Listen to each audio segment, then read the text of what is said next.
How's it going today? So once again, we're working on the Vortec 4200 Firebird swap, and today we are pulling the transmission back out so we can install the flywheel, and I've got the bolt in there.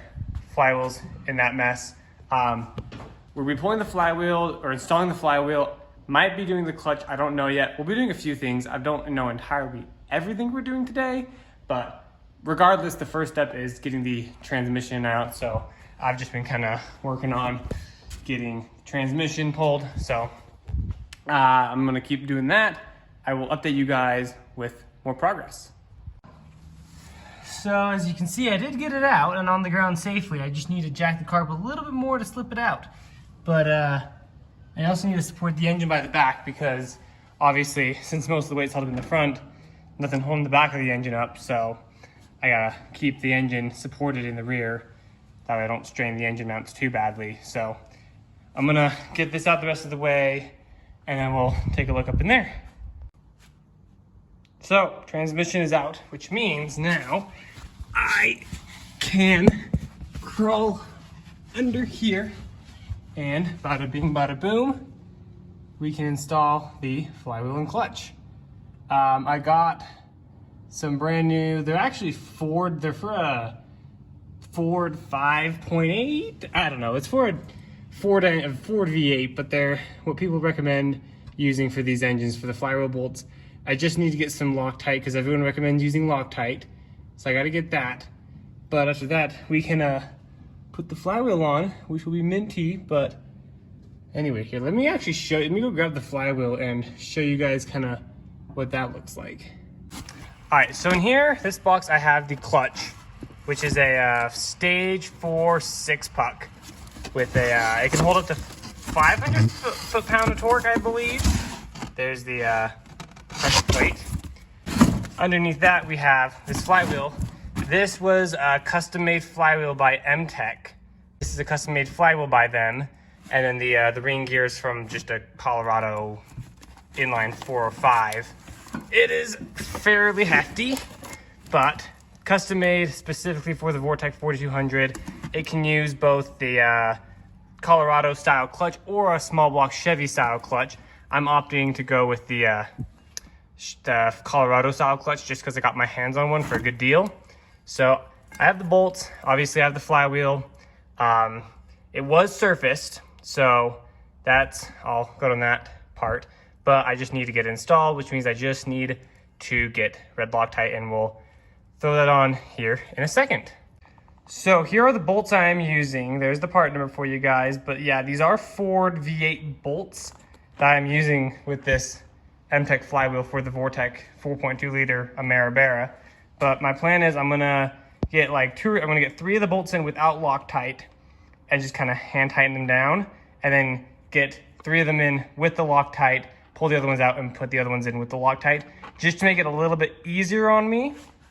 So I'm gonna set you guys up so you can kind of watch the process. I'm gonna try to do this by myself. Should go well. I can't imagine why it wouldn't go well. So let me get these open, get you guys set up, and we will throw this flywheel half on for now. Hopefully I'm not blocking the camera. That went a lot smoother than I expected it to. Now let me just get another one in real quick, kitty corner from it. And now I'm not gonna torque these down or anything yet because I'm gonna wait until I have the Loctite on there to torque them down. But as you can see, that is how you install a flywheel. How you get it on, at least. So now what I gotta do, I'm gonna get the red Loctite, put it on all those other 6 or whatever, and just one by one torque them, and then take those ones out as needed to torque them down and to put Loctite on them. And then the clutch can go on, and then the transmission, well, the clutch could go on, and then I need to do a few things to the transmission, like the slave cylinder and whatnot, before it goes back on, and I need to install a special hydraulic line. But once that's done and the clutch is on, transmission can go back in for good, which will be much exciting.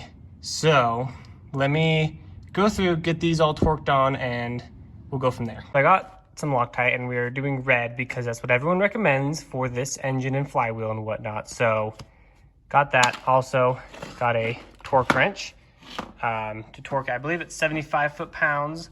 So while I have this, because I'm renting this, I'm going to get that big flywheel harmonic balancer, bolt done. At least try to get it torqued down because it's a pain. But I gotta find a socket that'll fit it. I had one at one point, but I don't know what happened to it. But I'm gonna get all these put on with the Loctite. So I'm gonna do that first, and then we will worry about the harmonic balancer bolt. So shouldn't take too long though. Just Loctite a little bit on each one, just a little drop, and then tighten them down crisscross wise, and then boom, you're good. Alrighty, so as you can see, all of those are installed. They're all torqued down to 75 foot-pounds with some red Loctite. And I had to run to work, but I did in fact get a socket that will fit the harmonic balancer. So I'm gonna pull out that old bolt so we can get this new one in. And these have to be replaced every time you take them out because these are torque to yield, which means that I torque this to 110 foot-pounds and then turn it 180 degrees afterwards to stretch the bolt to seal it.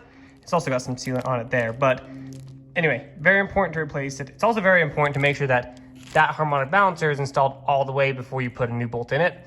So I actually, before I pulled the harmonic balancer off, I actually measured how much it stuck up from the crank, and when I pressed it on, I made sure it was that same amount. So I'm gonna get that out and try to figure out how to get this guy torqued on while I still have the torque wrench. So let me do that. All right, got the torque wrench set to 110 foot-pounds. Hopefully this angle is decent for you, but okay, right there. Verify that's 110 foot-pounds.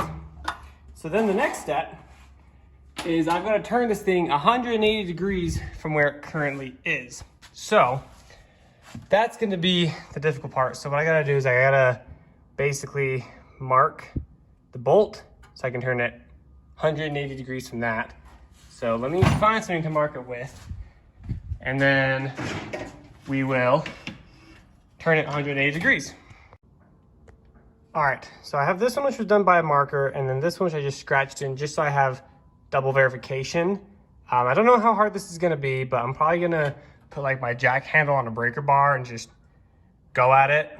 So that's gonna be a lot of fun. I don't think I'm gonna try to record it just because it's pretty self-explanatory. You just line it up. I'll show you guys the after results, but overall, fairly simple process. I'll probably just double check the torque to make sure it's torqued to 110 and then go from there. So I will be back in hopefully not that long. Alrighty, with relative ease and a really long cheater bar, there's my scratched one right there and right there, roughly 180 degrees, paint one, roughly 180 degrees, which means that now the harmonic balancer and the flywheel are both completely torqued on, which means that this motor, as far as crankshaft goes, is ready to run.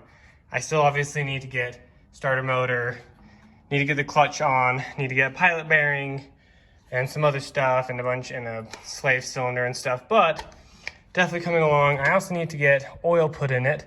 I need to figure out somewhere to mount this dipstick. I was thinking of just like zip tying it right there or something like that, but haven't fully decided yet on where the dipstick will be going. But overall, it is looking good. So that was another thing to cross off that I've been meaning to do for a long time, but got her done. Luckily, it wasn't too bad. Let's just get one more look at that flywheel up in there. Beautiful. That'll do it for this video. If you guys enjoyed it, remember to leave a like, subscribe, comment, all that good stuff. Remember to check out the Instagram and whatnot down in the description. Hopefully we'll be getting more parts and whatnot for this project soon. Very excited about it. I keep getting more and more hyped about it every day I see it. So hopefully it won't be too terribly long until we can hear it run and get it back on the ground. Maybe get some air in the tires, get new tires at front. But regardless, I will see you guys next time, and yeah, peace out.